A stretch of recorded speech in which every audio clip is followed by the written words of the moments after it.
I can do this. Please forgive me, Emmett," I said sincerely. His eyes widened at my rare confident voice and posture. "Let's start over properly. Shall we?" I asked politely with a tight smile, and then raised my hand out over the table.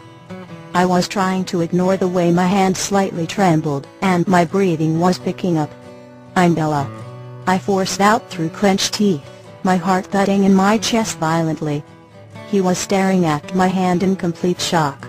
Alice leaned over close to my ear, keeping her gaze on my hand hovering over the table, slightly shaking. "You don't have to do this, Bella," she whispered. But I just shook my head. I had to know. I had to try. I was going to do this. I drowned out everything else around me, keeping my gaze locked on Emmett's wide brown eyes, waiting for him to take my hand, still clenching my teeth, in a tense smile.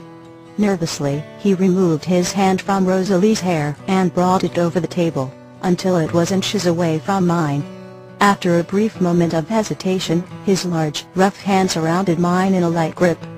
But it was no use. My smile transformed into a twisted expression of horror, while flashes began bombarding my mind. Phil taking my hand and dragging me down the hallway, kicking and screaming after I almost escaped. Phil grabbing my hands and clutching them over my head, so rough my wrist snapped. Phil breaking my pinky when I tried biting him.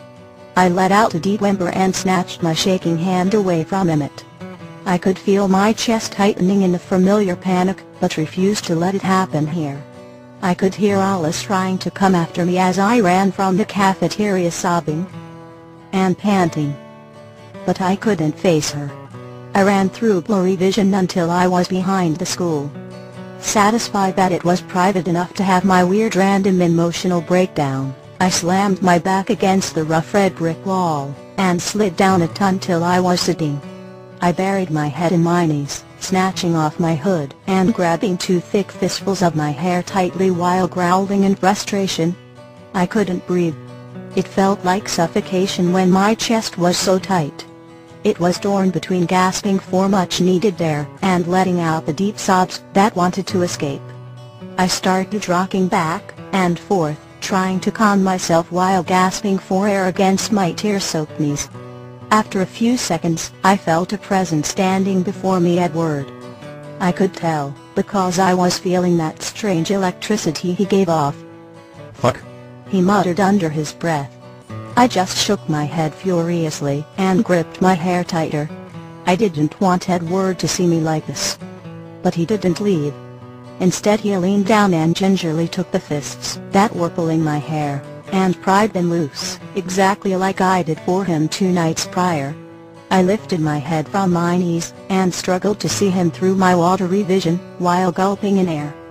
He was crouched down inches in front of me, studying me carefully with his penetrating green eyes. "What the fuck were you thinking, Bella?" he snapped, still holding my fist in his hands. I let out another loud, deep sob, and shook my head again. His face softened, and he pulled me to him. I didn't hesitate. I threw my arms around his shoulders, and sobbed into his cold leather jacket. He stiffened for a moment, but eventually relaxed. Snaking his arms around me, he began rocking me back and forth slowly on the ground, running his fingers through my hair, and shushing me. I breathed in his scent greedily, letting it relax me along with his gentle caresses and embrace. He would alternate between caressing my hair and rubbing my back in soothing circular motions. He sat with me in his arms all through lunch and biology.